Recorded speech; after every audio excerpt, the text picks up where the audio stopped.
After the shock of another school shooting, have you ever wondered how on earth did we not see the signs? How could parents, family members, teachers, and neighbors not have seen a problem in the making? Our best hope of preventing school violence comes from understanding the bully-victim dynamic. Bullying is a relationship issue. Together, let's see how to make a bully from scratch. It takes years to make a bully. In fact, all bullies start out as victims. A child doesn't wake up one day and decide, I think I'll be a bully, any more than a child wakes up and says, I think I'll be a victim. Becoming a bully is a journey of specific life experiences starting at birth. There are road signs along the way that signal intervention is needed. We must know the signs to effectively derail the bully life path. To do this, it's important to distinguish between normal aggression and bullying. Children no longer say, he teased me or she hit me. Instead announce, I was bullied at school. Even a president of the United States, Barack Obama, says he was bullied for having big ears. He probably was indeed teased, but not bullied. Bullying is a specific and very serious type of aggression. Let's travel together on a 5-stop journey into the heart of how a bully is made so we can learn to see the signs. Missing them can be deadly. We will start at the beginning of human life, years before you might have thought. Step into our transporter. First stop, the mother's womb. Let's imagine these children-to-be represent all the kids in the world. Of these children, a handful will experience some form of prenatal stressors and develop a difficult temperament. These little ones are hard to soothe and have trouble sleeping or eating. You love them deeply, but they're a little hard to fall in love with. When you play peekaboo, there are no smiles or giggles. These children turn and squirm away. A parent at this time might feel like, you've been crying since you were born. I tried blowing raspberries and you cried. I tried rocking you and you cried. I can't handle this anymore. Just shut up.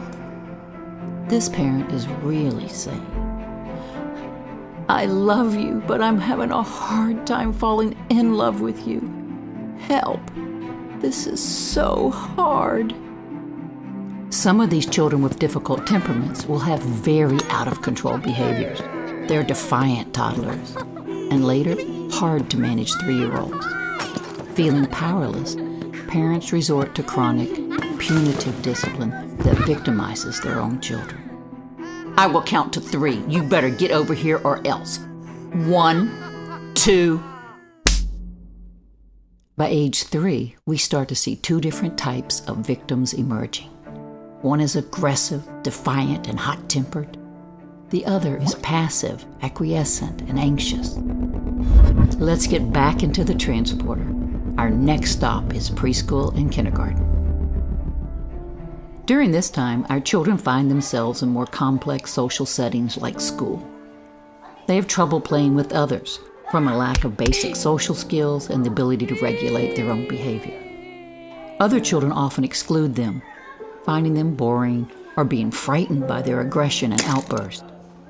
Teachers don't have the skills either and further compound the problem by using their own exclusion strategies. Go to timeout. Go sit in that chair now. These kids are emotionally reactive when things don't go their way. The aggressive child goes from upset to rage in seconds. The passive child gives up just as quickly.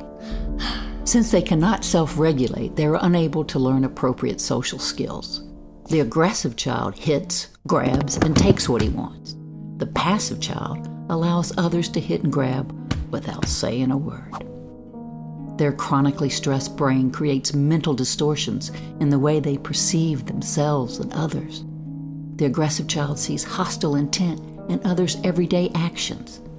The passive child believes he should be treated poorly and expects poor treatment from others. Adults tend to see the aggressive child as mean and the passive child as unmotivated or lazy. These judgments blind us to the road signs.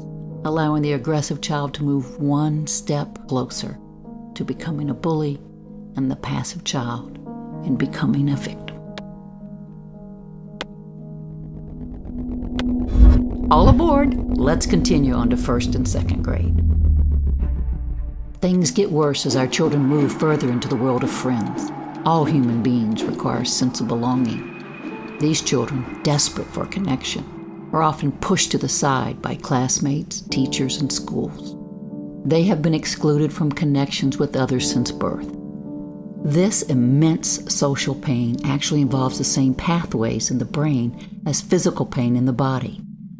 Somewhere during this time, the social pain of rejection becomes so great, the brain undergoes significant changes.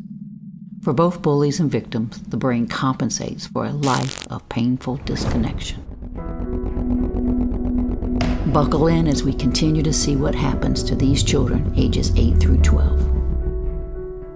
Both our bully and victim are still searching for connection and a place to belong. Since the mainstream tends to exclude them, they move towards one another. The bully says, "You're mine, I own you, now do what I say or else." And the victim provokes or acquiesces because a bad connection seems better than no connection at all. Both our bully and victim are now immune to consequences because they simply don't care. One of the changes their brain has gone through is to shut down the caring system. Adults might threaten with, "You're going to get kicked out of school." "Go ahead, kick me out, I don't care." "We are going to call your parents." "So what? I don't care." "We're going to take away computer privileges." "I don't care. I don't like the computer anyway."